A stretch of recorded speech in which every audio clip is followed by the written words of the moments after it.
નમસ્કાર મિત્રો, ફરી સ્વાગત છે તમારું એક નવા વ્લોગમાં। આજે આપણે જવાનું છે માતાજીના દર્શન કરવા માટે હળદર। તો ચાલો, આજ તો ગગજીભાઈ અને ખોડાભાઈ બે એન્ટ્રીમાં બેહી ગયા છે હેલિકોપ્ટરમાં। મેં કીધું ધ્યાન રાખજો, ક્યારેક ક્યારેક હેલિકોપ્ટર રોડ હેઠું વહી જાય છે।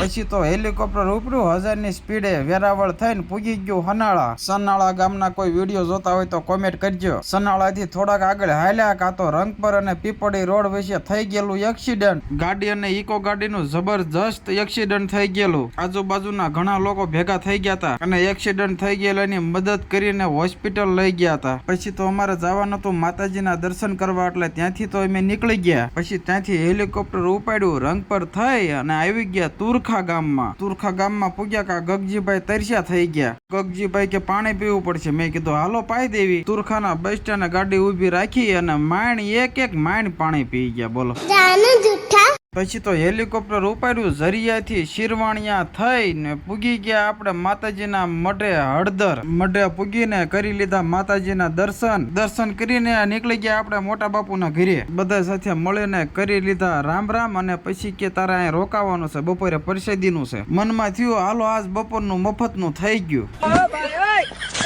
અમારે એક બાબુ મૂકતા હતા લાપસીનું પાણી મૂકી દીધું અને બીજા બાબુ અમારે બાંધતા હતા લોટ। મને કે આયો બહુ સારું કામ કર્યું, લે શાક બનાવી નાખ। પછી તો મેં મૂકી દીધું શાક, આપણે બનાવવા મળ્યા શાક। પછી તો જેટલું હોય એટલું બધું ઠેલવી જ દેવું છે આજ તો। મને તો એવું લાગ્યું આજ મારે મફતનું ખાવા મળશે, પણ અહીંયા મફતનું નહીં, અહીંયા શાક આજ મારે બનાવવું પડ્યું।